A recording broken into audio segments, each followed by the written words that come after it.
ಎಲ್ರಿಗೂ ನಮಸ್ಕಾರ ಸ್ನೇಹಿತರೆ. ಇವತ್ತು ಥರ್ಡ್ ಚಾಪ್ಟರ್ ಎಕನಾಮಿಕ್ ಸರ್ವೆನಲ್ಲಿ ಥರ್ಡ್ ಚಾಪ್ಟರ್ ಇನ್ವೆಸ್ಟ್ಮೆಂಟ್ಸ್ ಮತ್ತೆ ಎಕ್ಸ್ಪೋರ್ಟ್ಸ್ ಬಗ್ಗೆ ಡಿಸ್ಕಸ್ ಮಾಡ್ತಾ ಹೋಗುತ್ತೆ. ಈ ಚಾಪ್ಟರ್ ನ ಡಿಸ್ಕಸ್ ಮಾಡೋಣ. ಎಲ್ಲವೂ ಕ್ವಶನೇರ್ಸ್ ಗಳ ಮೇಲೆ ಇರೋದ್ರಿಂದ ನಿಮಗೆ ಒಂದ್ಸರಿ ಎಕನಾಮಿಕ್ ಸರ್ವೆನ ಓದಿದ್ರೆ ಇನ್ನೊಂದು ರೌಂಡ್ ರಿವಿಷನ್ ಮಾಡ್ಕೊಳ್ಳೋದಕ್ಕೆ, ಕ್ವಿಕ್ ರಿವಿಷನ್ ಮಾಡ್ಕೊಳ್ಳೋದಕ್ಕೆ ಫಾಸ್ಟ್ ಆಗಿ ಅನುಕೂಲ ಆಗುತ್ತೆ. ಈ ಕ್ವಶನ್ ಅಂಡ್ ಆನ್ಸರ್ಸ್ ನ ನೋಡೋದ್ರಿಂದ ನಿಮಗೆ ಯಾವ ರೀತಿ ಕ್ವಶನ್ಸ್ ತೆಗೆದಾಗ ಹೆಂಗ್ ಆನ್ಸರ್ ಮಾಡ್ಬೋದು ಅನ್ನುವಂತ ಒಂದು ಐಡಿಯಾ ಬರ್ತಾ ಹೋಗುತ್ತೆ. ಸೊ ಒಂದೊಂದಾಗಿ ನೋಡ್ತಾ ಹೋಗೋಣ. ಮೊದಲನೇದಾಗಿ ಕರ್ನಾಟಕ ಉದ್ಯೋಗ ಮಿತ್ರ ಕುರಿತು ಈ ಕೆಳಗಿನ ಹೇಳಿಕೆಗಳನ್ನ ಪರಿಗಣಿಸಿ. Consider the following statements regarding Karnataka ಉದ್ಯೋಗ ಮಿತ್ರ ಅಂತ ಹೇಳುತ್ತೆ.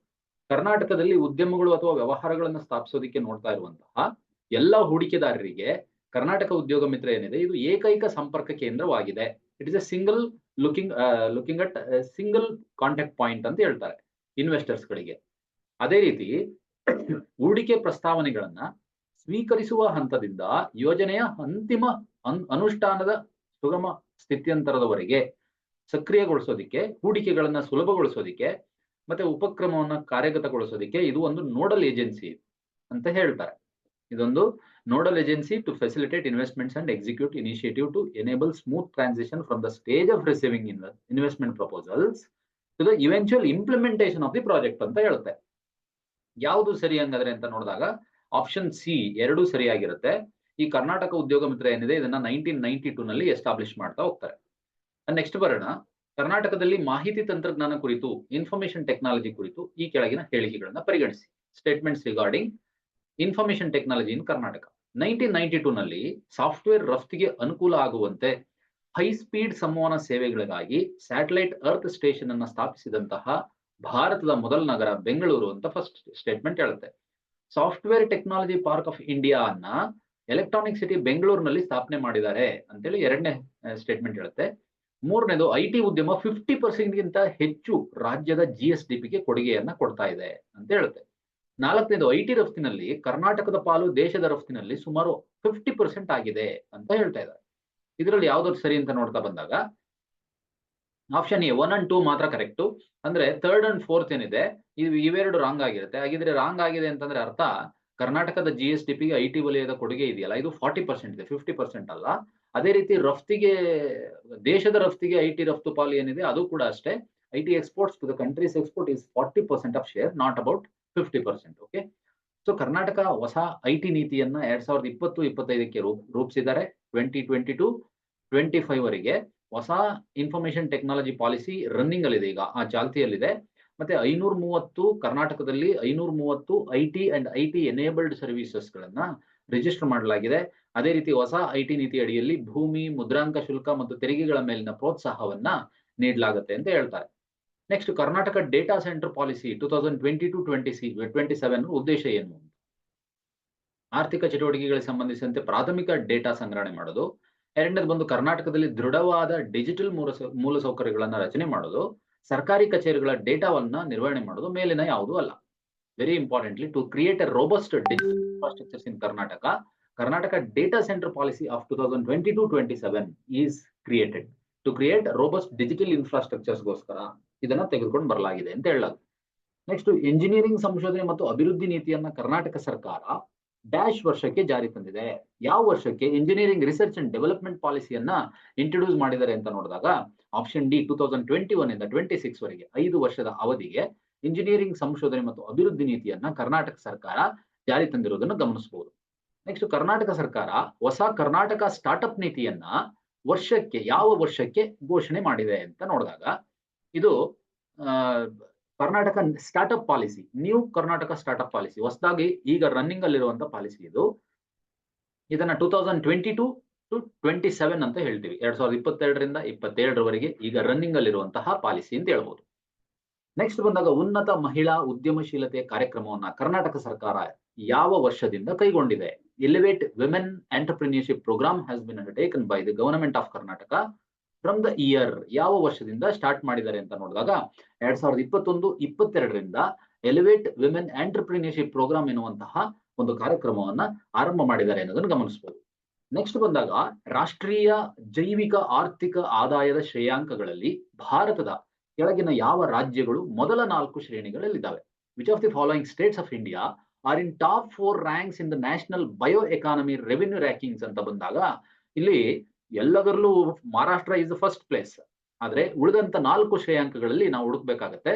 ವೆರಿ ಇಂಪಾರ್ಟೆಂಟ್ಲಿ ಕರ್ನಾಟಕ 2ನೇ ಸ್ಥಾನದಲ್ಲಿದೆ. ಹಾಗಾಗಿ ಮಹಾರಾಷ್ಟ್ರ, ಕರ್ನಾಟಕ, ತೆಲಂಗಾಣ ಮತ್ತು ಗುಜರಾತ್ ಆಪ್ಷನ್ ಬಿ ಕರೆಕ್ಟ್ ಆಗಿರುತ್ತೆ. ಸೊ ಏನು ಬಯೋ ಎಕಾನಮಿ ಅಂತಂದ್ರೇನು, ಜೈವಿಕ ಆರ್ಥಿಕತೆ ಅಂತಂದ್ರೇನು, ಎಲ್ಲಾ ರಿನ್ಯೂವಬಲ್ ಎನರ್ಜಿ ಸೋರ್ಸಸ್ ಗಳನ್ನ ಬಳಸ್ಕೊಂಡು, ಅಂದ್ರೆ ನವೀಕರಿಸಬಹುದಾದ ಶಕ್ತಿಯ ಮೂಲಗಳನ್ನ ಬಳಸಿಕೊಂಡು ಎಲ್ಲ ರೀತಿಯ ರಾಸಾಯನಿಕ ಚಟುವಟಿಕೆಗಳು, ಕೈಗಾರಿಕಾ ಚಟುವಟಿಕೆಗಳು, ಆರ್ಥಿಕ ಚಟುವಟಿಕೆಗಳನ್ನ ನಡೆಸುವಂತಹ ಒಂದು ವೃತ್ತಿಯನ್ನ ಬಯೋ ಎಕಾನಮಿ ಅಂತ ಕರಿತೀವಿ. ಇದರ ಶ್ರೇಯಾಂಕದಲ್ಲಿ ಕರ್ನಾಟಕ 2ನೇ ಸ್ಥಾನದಲ್ಲಿದೆ, ಸೆಕೆಂಡ್ ಪ್ಲೇಸ್ ಅಲ್ಲಿದೆ. ಕರ್ನಾಟಕದ ಆರ್ಥಿಕತೆಯ 10 to 12% ಬಯೋ ಎಕಾನಮಿಯಿಂದ ಕಾಂಟ್ರಿಬ್ಯೂಷನ್ ಆಗುತ್ತೆ ಅನ್ನೋದನ್ನ ಗಮನಿಸಬಹುದು. ನೆಕ್ಸ್ಟ್ 2023ರಲ್ಲಿ ಸ್ಟಾರ್ಟ್ಅಪ್ಸ್ ಗಳ ಸಂಖ್ಯೆಯಲ್ಲಿ ಈ ಕೆಳಗಿನ ಯಾವ ರಾಜ್ಯಗಳು ಮೊದಲ 3 ಶ್ರೇಯಾಂಕಗಳಾಗಿದ್ದಾವೆ? Which of the following states are top 3 rankings in the number of startups in 2023 ಅಂತ ಬಂದಾಗ ಬಹಳ ಇಂಪಾರ್ಟೆಂಟ್ ಆಗಿ ನಂಬರ್ ಆಫ್ ಸ್ಟಾರ್ಟ್ಅಪ್ಸ್ ಗಳನ್ನು ನೋಡಿದಾಗ ಫಸ್ಟ್ ಇಡೀ ದೇಶದಲ್ಲಿ ಅತಿ ಹೆಚ್ಚು ಸ್ಟಾರ್ಟ್ಅಪ್ಸ್ ಗಳಾಗುವಂತದ್ದು ಮಹಾರಾಷ್ಟ್ರದಲ್ಲಿ, ಸೆಕೆಂಡ್ ಹೈಯೆಸ್ಟ್ ಬಂದಾಗ ಕರ್ನಾಟಕದಲ್ಲಿ ಬರುತ್ತೆ, ಥರ್ಡ್ ಹೈಯೆಸ್ಟ್ ಬಂದಾಗ ತೆಲಂಗಾಣದಲ್ಲಿ ಗುರುತಿಸಲಾಗಿದೆ. So Karnataka, Maharashtra, Karnataka and Telangana first, second and third place ಅಲ್ಲಿ ಸ್ಟಾರ್ಟ್ಅಪ್ ಗಳ ನಂಬರ್ ಆಫ್ ಸ್ಟಾರ್ಟ್ಅಪ್ಸ್ ಗಳು ಏನು ಎಸ್ಟಾಬ್ಲಿಷ್ ಆಗ್ತವೆ ಅದರ ಒಂದು ರ್ಯಾಂಕಿಂಗ್ ನಲ್ಲಿ ಇದೆ ಅಂತ ಹೇಳ್ಬೋದು. ನೆಕ್ಸ್ಟ್ ಕ್ವಶನ್, ಕರ್ನಾಟಕ ಸರ್ಕಾರದ ಎಲೆಕ್ಟ್ರಾನಿಕ್ಸ್, ಐಟಿ, ಬಿಟಿ ಮತ್ತು ಸೈನ್ಸ್ ಅಂಡ್ ಟೆಕ್ನಾಲಜಿ ಇಲಾಖೆಯಿಂದ ಬೆಂಗಳೂರು ಟೆಕ್ ಶೃಂಗಸಭೆಯನ್ನ ಡ್ಯಾಶ್ ನಲ್ಲಿ ನಡೆಸಲಾಯಿತು. ಯಾವಾಗ ಬೆಂಗಳೂರು ಟೆಕ್ ಶೃಂಗಸಭೆ ನಡೀತು? ಬೆಂಗಳೂರಿನಲ್ಲಿ ನಡೆದಿದೆ. ಬೆಂಗಳೂರು ಟೆಕ್ ಸಮಿಟ್ ಅಂತ ಕರಿತೀವಿ. ಇದು ಏಷ್ಯಾದ ಅತಿ ದೊಡ್ಡ ಸಮಿಟ್. ಇದು ಕರ್ನಾಟಕದಲ್ಲಿ ನಡೆದಿದೆ, ಬೆಂಗಳೂರಲ್ಲಿ ನಡೆದಿದೆ. ಇದು ಯಾವಾಗ ನಡೀತು ಅಂತ ನೋಡಿದಾಗ ಡಿಸೆಂಬರ್ 2023, ಕಳೆದ ವರ್ಷದ 2023ರಲ್ಲಿ ಬೆಂಗಳೂರಿನಲ್ಲಿ ನಡೆದಿದೆ. ಇದು ಏಷ್ಯಾದ ಅತಿ ದೊಡ್ಡ tech summit, largest tech summit of Asia ಅಂತೇಳಿ ಬರುತ್ತೆ. ನೆಕ್ಸ್ಟ್ ಬಂದಾಗ ಕರ್ನಾಟಕದ ರಫ್ತಿಗೆ ಸಂಬಂಧಿಸಿದಂತೆ ಈ ಕೆಳಗಿನ ಹೇಳಿಕೆಗಳನ್ನ ಪರಿಗಣಿಸಿ.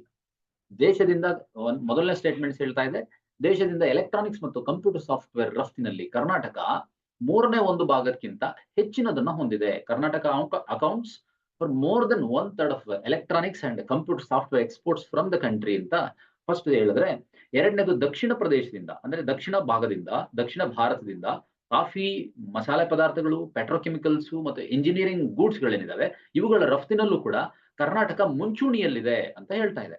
Karnataka is also a leader in exports of coffee and spices, petrochemicals and engineering commodities from southern region of India ಅಂತ ಹೇಳುತ್ತೆ. ನೆಕ್ಸ್ಟ್ ಬಂದಾಗ ಸಾಫ್ಟ್ವೇರ್ ಅಥವಾ ಸೇವಾ ರಫ್ತಿನಲ್ಲಿ ಕರ್ನಾಟಕ ಫಸ್ಟ್ ಪ್ಲೇಸ್ ಅಲ್ಲಿದೆ. Karnataka ranks first in software or service exports ಅಂತ ಹೇಳುತ್ತೆ. Fourth ಬಂದಾಗ ರಾಷ್ಟ್ರೀಯ ರಫ್ತು ಬುಟ್ಟಿಯಲ್ಲಿ ಸರಕು ರಫ್ತಿನಲ್ಲಿ ಕರ್ನಾಟಕ 4ನೇ ಸ್ಥಾನದಲ್ಲಿದೆ, ಫೋರ್ತ್ ಪ್ಲೇಸ್ ಅಲ್ಲಿದೆ ಮರ್ಕೆಂಡೈಸ್ ಎಕ್ಸ್ಪೋರ್ಟ್ಸ್ ನಲ್ಲಿ ಅಂತ ಹೇಳ್ತದೆ. ಯಾವುದು ಸರಿ ಅಂತ ನೋಡ್ತಾ ಬಂದಾಗ ಎಲ್ಲಾ ಪಾಯಿಂಟ್ಸ್ ಗಳು ಕೂಡ ಕರೆಕ್ಟ್ ಆಗಿರುತ್ತೆ. ಇದಕ್ಕೆ ಸಂಬಂಧಪಟ್ಟಂತೆ ಅಡಿಷನಲ್ ಇನ್ಫಾರ್ಮೇಶನ್ ಆಗಿ ಹೊಸ ಕೈಗಾರಿಕಾ ನೀತಿ ಕೂಡ ಈಗ ಜಾರಿಯಲ್ಲಿರುವಂತದ್ದು 2022-25ಗೆ ಜಾರಿ ಮಾಡಿದ್ದಾರೆ. ಇದರ ಪ್ರಮುಖ ಉದ್ದೇಶ ಏನು ಅಂತಂದ್ರೆ, ಮೇನ್ ಆಬ್ಜೆಕ್ಟಿವ್ ರಫ್ತು ಉತ್ತೇಜನ, ಎಕ್ಸ್ಪೋರ್ಟ್ ಪ್ರಮೋಷನ್ ಮಾಡಬೇಕು, ರಿಯಾಯಿತಿಗಳೊಂದಿಗೆ ಎಕ್ಸ್ಪೋರ್ಟ್ ಪ್ರಮೋಷನ್ ಅನ್ನ ಮಾಡುವಂತದ್ದು ಪ್ರಮುಖ ಉದ್ದೇಶ ಅಂತೇಳಿ ಗಮನಿಸ್ತಾ ಹೋಗ್ಬೋದು. ಹಾಗಾಗಿ ಈಗ ಕರ್ನಾಟಕದಲ್ಲಿ ಈ ಕೈಗಾರಿಕಾ ನೀತಿ ಅಥವಾ ಕೈಗಾರಿಕಾ ಪ್ರಮೋಷನ್ಗೆ ಉತ್ತೇಜನಕ್ಕೆ ಸಂಬಂಧಪಟ್ಟಂತೆ ಕರ್ನಾಟಕದಲ್ಲಿ 37 ಕಾರ್ಯಾಚರಣೆಯಲ್ಲಿರುವಂತಹ ವಿಶೇಷ ಆರ್ಥಿಕ ವಲಯಗಳನ್ನ ನಾವು ನೋಡಬಹುದು. ಸ್ಪೆಷಲ್ ಎಕನಾಮಿಕ್ ಝೋನ್ಸ್ ಕರ್ನಾಟಕದಲ್ಲಿ ಹಾಗಾದ್ರೆ ಎಷ್ಟು ಸ್ಪೆಷಲ್ ಎಕನಾಮಿಕ್ ಝೋನ್ಸ್ ಗಳಿದಾವೆ ಅಂತಂದ್ರೆ 37 ಅಂತೇಳಿ ನಾವು ಗುರುತಿಸಬಹುದು. ವಿಶೇಷ ಆರ್ಥಿಕ ವಲಯಗಳು ಅಂತೇಳಿ ಕರಿತೀವಿ ಇವನ್ನ. ನೆಕ್ಸ್ಟ್ ಬಂದಾಗ ಕರ್ನಾಟಕ 2023-24ರಲ್ಲಿನ ಮಾಹಿತಿಯಂತೆ ಎಷ್ಟು ನೋಂದಾಯಿತ ಭೌಗೋಳಿಕ ಸೂಚನೆಗಳ ಸಂಖ್ಯೆಗೆ ನೆಲೆಯಾಗಿದೆ? ಅಂದ್ರೆ ಜಾಗ್ರಫಿಕಲ್ ಇಂಡಿಕೇಶನ್ ಟ್ಯಾಗ್ ಅಂತ ಏನ್ ಕೊಡ್ತಾರೆ ಕೆಲವೊಂದು ಗೂಡ್ಸ್ ಗಳಿಗೆ, ಅಲ್ಲಿನ ಸ್ಥಳೀಯವಾದಂತಹ ಸರಕುಗಳಿಗೆ, ಗೂಡ್ಸ್ ಗಳಿಗೆ. So Karnataka is home to a dash number of registered geographical indications as on data in 2023-24 ಅಂತ ಗಮನಿಸಿದಾಗ there are 48 in Karnataka. 48 geographical indication tag ಅನ್ನ ಕರ್ನಾಟಕದ ಸರಕುಗಳಿಗೆ, ಗೂಡ್ಸ್ ಗಳಿಗೆ ಕೊಡಲಾಗಿದೆ ಅನ್ನೋದನ್ನ ಗಮನಿಸ್ತಾ ಹೋಗ್ಬೋದು ನಾವು. ಹಾಗಿದ್ರೆ ಈ ಜಿಯೋಗ್ರಫಿಕಲ್ ಇಂಡಿಕೇಶನ್ ಏನಿದೆ ಇದು ಒಂದು ಪರ್ಟಿಕ್ಯುಲರ್ ರೀಜನ್ಗೆ, ಒಂದು ರೀಜನ್ ಅಲ್ಲಿ ಇರುವಂತಹ ಆ ಪರ್ಟಿಕ್ಯುಲರ್ ಗೂಡ್ಸ್ ಗೋಸ್ಕರ ಬ್ರ್ಯಾಂಡ್ ಮಾಡ್ಲಿಕ್ಕೋಸ್ಕರ, ಅದಕ್ಕೆ ಒಂದು ಇಂಪಾರ್ಟೆನ್ಸ್ ಕೊಡ್ಲಿಕ್ಕೋಸ್ಕರ, ಸಿಗ್ನಿಫಿಕೆನ್ಸ್ ತಗೊಂಡ್ ಬರ್ಲಿಕ್ಕೋಸ್ಕರ ಏನ್ ಮಾಡ್ತಾ ಹೋಗ್ತಾರೆ, ಜಿಯೋಗ್ರಫಿಕಲ್ ಇಂಡಿಕೇಶನ್ ಟ್ಯಾಗ್ ಅನ್ನ ಲೀಗಲ್ ಟರ್ಮ್ ಆಗಿ ಕೊಡ್ತಾ ಹೋಗ್ತಾರೆ. ಸರ್ಕಾರದಿಂದ, ಕೇಂದ್ರ ಸರ್ಕಾರದಿಂದ ಒಂದು ಲೀಗಲ್ ಟರ್ಮ್ ಆಗಿ ಕೊಡ್ತಾ ಹೋಗ್ತಾರೆ. ಅದಕ್ಕೋಸ್ಕರನೇ 1999ರಲ್ಲಿ ಜಿಯೋಗ್ರಫಿಕಲ್ ಇಂಡಿಕೇಶನ್ಸ್ ಆಕ್ಟ್ ಅಂತೇಳಿ ಒಂದು ಕಾಯ್ದೆಯನ್ನೇ ಜಾರಿ ಮಾಡಿ ತಗೊಂಡ್ಬಂದಿದ್ದಾರೆ. ಫಸ್ಟ್ GI ಟ್ಯಾಗ್ ಅನ್ನ ಇಡೀ ಭಾರತದಲ್ಲಿ ಡಾರ್ಜಿಲಿಂಗ್ ಟೀಗೆ ಕೊಡ್ತಾರೆ. First GI tag was given to Darjeeling tea and then around 635 GI tag goods are there in India.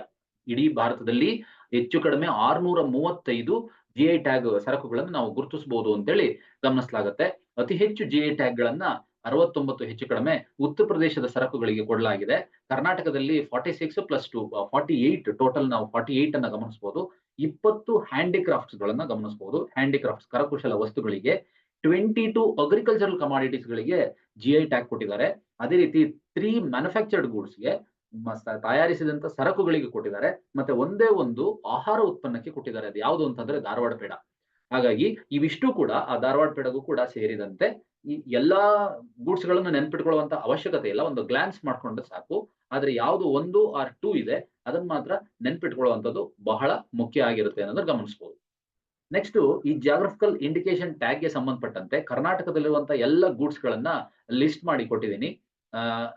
ಕೃಷಿಯಿಂದ ಬಂದಾಗ ಕೂರ್ಗ್ ಆರೆಂಜ್ ಇರ್ಬೋದು, ಮೈಸೂರು ವಿಳೆದೆಲೆ, ನಂಜನಗೂಡು ಬಾಳೆ, ಮೈಸೂರು ಮಲ್ಲಿಗೆ, ಉಡುಪಿ ಮಲ್ಲಿಗೆ, ಹಡಗಲಿ ಮಲ್ಲಿಗೆ, monsoon Malabar arabica coffee, monsoon Malabar robusta coffee, Coorg green ಏಲಕ್ಕಿ, ಅಪ್ಪೆಮಿಡಿ ಮಾವು ಅಂತ ಏನಿದೆ ಅದು, ಕಮಲಾಪುರ ಕೆಂಪು ಬಾಳೆ ಏನಿದೆ, ಬ್ಯಾಡಗಿ ಮೆಣಸಿನಕಾಯಿ, ಉಡುಪಿ ಮಟ್ಟು ಗುಳ್ಳ ಬದನೆ ಅಂತ ಕರಿತೀವಿ, ಬೆಂಗಳೂರು ನೀಲಿ ದ್ರಾಕ್ಷಿ ಇದೆ, ಬೆಂಗಳೂರು ಗುಲಾಬಿ ಈರುಳ್ಳಿ ಇದೆ, ಮಲಬಾರ್ ಪೆಪ್ಪರ್ ಇದೆ. ಈ ಎಲ್ಲ ಗೂಡ್ಸ್ ಗಳಿಗೆ ನೋಡಿ ಸಿರ್ಸಿ ಸುಪಾರಿ ಅಂತ ಇದೆ, ಚಿಕ್ಕಮಂಗ್ಳೂರು ಅರೇಬಿಕಾ ಕಾಫಿ ಇದೆ, ಬಾಬಾ ಬುಡಂಗಿರಿ ಕಾಫಿ ಇದೆ, ಕೂರ್ಗ್ ಅರೇಬಿಕಾ ಕಾಫಿ ಇದೆ, ಬೇರೆ ಬೇರೆ ರೀಜನ್ ನಲ್ಲಿ ಕೊಟ್ಟಿರುವಂತದ್ದು, ಗುಲ್ಬರ್ಗ ಬ್ಯಾಳೆಗೆ, ದಾಲ್ಗೆ, ಅದೇ ರೀತಿ ಕರಿ ಇಶಾದ್ ಮಾವು, ಇಂಡಿ ಸುಣ್ಣ, ಇಂಡಿನಲ್ಲಿ ಬಿಜಾಪುರ ಇಂಡಿ ಸುಣ್ಣಕ್ಕೆ, ಅಂಡ್ ದೆನ್ ದೇವನಹಳ್ಳಿ ಪೊಮೊಲೋ ಫ್ರೂಟ್ಗೆ, ಅದೇ ರೀತಿ ಧಾರವಾಡ ಪೇಡ ಇದೊಂದೇ ಫುಡ್ ಪ್ರಾಡಕ್ಟ್ ಕರ್ನಾಟಕದಲ್ಲಿ ಕೊಟ್ಟಿರುವಂತಹ GI ಟ್ಯಾಗ್ಗೆ, ಮೈಸೂರು ಸಿಲ್ಕು, ಬಿದ್ರಿವೇರು ಕರಕುಶಲ ಐಟಮ್ ಇದು, ಅದೇ ರೀತಿ ಚನ್ನಪಟ್ಟಣ ಆಟಿಕೆಗಳು, ಗೊಂಬೆಗಳು ಅಂತ ಏನ್ ಕರಿತೀವಿ, ಮೈಸೂರು ರೋಸ್ಟೆಡ್ ಕೆತ್ತನೆ ಅಂತ ಏನ್ ಕರಿತೀವಿ, ಕೆತ್ತನೆ ವಿಭಾಗದಲ್ಲಿ ಕೊಟ್ಟಿರುವಂತದ್ದು, ಕಸೂತಿ ವಸ್ತುಗಳಿಗೆ ಕರಕುಶಲದಲ್ಲಿ, ಮೈಸೂರು ಟ್ರೆಡಿಷನಲ್ ಚಿತ್ರಕಲೆಗಳಿಗೆ ಕೊಟ್ಟಿದ್ದಾರೆ, ಇಳಕಲ್ ಸೀರೆ, ಇಳಕಲ್ ಸ್ಯಾರೀಸ್ಗೆ ಕೊಟ್ಟಿದ್ದಾರೆ, ಇಳಕಲ್ ಸ್ಯಾರೀಸು ಅವು ಕೂಡ ತಗೊಂಡಿದ್ದಾವೆ, ಮೈಸೂರಿನ ಗಂಜಿಫಾ ಕಾರ್ಡ್ಸ್ ಅದು ಕೂಡ ತಗೊಂಡಿದೆ, ನವಲ್ಗುಂದ ದುರ್ರೀಸ್, ಅದೇ ರೀತಿ ಕರ್ನಾಟಕ ಕಂಚಿನ ಸಾಮಾನಿಗೆ, ಮೊಳಕಾಲ್ಮೂರ್ ಸೀರೆಗಳಿಗೆ ಕೊಟ್ಟಿದ್ದಾರೆ, ಸ್ಯಾರಿ ಮೊಳಕಾಲ್ಮೂರ್ ಸ್ಯಾರಿಗಳಿಗೆ, ಸಂಡೂರ್ ಲಂಬಾಣಿ ಕಸೂತಿಗೆ ಕೊಟ್ಟಿದ್ದಾರೆ, ಕಿನ್ಹಾಲ್ ಟಾಯ್ಸ್ಗೆ ಕೊಟ್ಟಿದ್ದಾರೆ, ಕೊಲ್ಹಾಪುರಿ ಚಪ್ಪಲ್ ಅಂತ ಏನಿದೆ, ಕೊಲ್ಹಾಪುರಿ ಚಪ್ಪಲ್ ಕರಕುಶಲ ಇದು, ಚಪ್ಪಲಿಗಳನ್ನ ಏನು ಉತ್ಪಾದನೆ ಮಾಡ್ತಾರೆ ಅವಕ್ಕೂ ಕೊಟ್ಟಿದ್ದಾರೆ, ಗುಳೇದ್ಗುಡ್ಡ ಖಾನ್ ಅದಕ್ಕೂ ಕೊಟ್ಟಿದ್ದಾರೆ, ಉಡುಪಿ ಸ್ಯಾರೀಸು, ಅದೇ ರೀತಿ ಕರ್ನಾಟಕ ಕಂಚಿನ ಸಾಮಾನುಗಳು ಲೋಗೋ ಇರುವಂತದ್ದು, ಲೋಗೋ ಇಲ್ಲದೆ ಇರುವಂತದ್ದು ಎರಡಕ್ಕೂ ಕೊಟ್ಟಿದ್ದಾರೆ. ಅದೇ ರೀತಿ ಮೈಸೂರಿನ ಗಂಜಿಫಾ ಕಾರ್ಡ್ಸ್ ಲೋಗೋ ಇರುವಂತದ್ದು, ಲೋಗೋ ಇಲ್ಲದೆ ಇರೋದು ಎರಡೂ ಇದೆ, ನವಲ್ಗುಂದ ದುರೀಸು ಲೋಗೋ ಇರೋದು, ಲೋಗೋ ಇಲ್ಲದೆ ಇರುವಂತದ್ದು ಎರಡೂ ಇದೆ, ಎರಡೂ ವಿಭಾಗ ಇದೆ, ಮೈಸೂರು ಸಿಲ್ಕ್ ಸ್ಯಾರಿ ಲೋಗೋ ಇರೋದು ಮತ್ತೆ ಲೋಗೋ ಇಲ್ಲದೆ ಇರೋದು ಎರಡಕ್ಕೂ ಕೊಟ್ಟಿದ್ದಾರೆ. ಅದೇ ರೀತಿ ತಯಾರಿಕಾ ಉತ್ಪನ್ನಕ್ಕೆ ಬಂದ್ರೆ ಈ 3 ಮಾತ್ರ, ಮೈಸೂರು ಅಗರಬತ್ತಿ, ಮೈಸೂರು ಸ್ಯಾಂಡಲ್ ಸೋಪ್ ಮತ್ತೆ ಮೈಸೂರ್ ಸ್ಯಾಂಡಲ್ ಆಯಿಲ್ ಶ್ರೀಗಂಧದ ಎಣ್ಣೆ ಅಂತ ಏನ್ ಕರಿತೀವಿ, ಈ 3 ಇಷ್ಟು ಉತ್ಪನ್ನಗಳಿಗೆ ಕರ್ನಾಟಕದಲ್ಲಿ ಮ್ಯಾನುಫ್ಯಾಕ್ಚರ್ಡ್ ಗೂಡ್ಸ್ ಗಳಿಗೆ 3 ಉತ್ಪನ್ನಗಳಿಗೆ ಕೊಟ್ಟಿರುವಂತದ್ದು. ಮತ್ತೆ ಇವೆಲ್ಲವನ್ನು ಸೇರಿಸಿ ಟೋಟಲ್ 48 ಗೂಡ್ಸ್ ಗಳು ಜಾಗ್ರಫಿಕಲ್ ಇಂಡಿಕೇಶನ್ ಟ್ಯಾಗ್ ನಲ್ಲಿ ಕಂಡು ಬರೋದನ್ನ ನಾವು ಗಮನಿಸಬಹುದು. ಇದಿಷ್ಟು ಸ್ನೇಹಿತರೆ ಇವತ್ತು 3rd ಚಾಪ್ಟರ್ ಅಲ್ಲಿ ಎಕನಾಮಿಕ್ ಸರ್ವೆಗೆ ಇಂಪಾರ್ಟೆಂಟ್ ಆಗಿರುವಂತಹ ಕಂಟೆಂಟ್ ಗೆ ಸಂಬಂಧಪಟ್ಟಂತೆ ಮಾಹಿತಿ ಆಗಿತ್ತು. ಇದನ್ನ ಕ್ವಿಕ್ ಆಗಿ ರಿವಿಷನ್ ಮಾಡ್ಕೊಳ್ಳಿ, ನೆಕ್ಸ್ಟ್ ಎಕ್ಸಾಮಿಗೆ ಹೆಲ್ಪ್ ಆಗಲಿ. ನೆಕ್ಸ್ಟ್ ಮತ್ತೊಂದು ವಿಡಿಯೋದ ಜೊತೆಗೆ ಬರ್ತೀನಿ. ಥ್ಯಾಂಕ್ ಯು, ನಮಸ್ತೆ.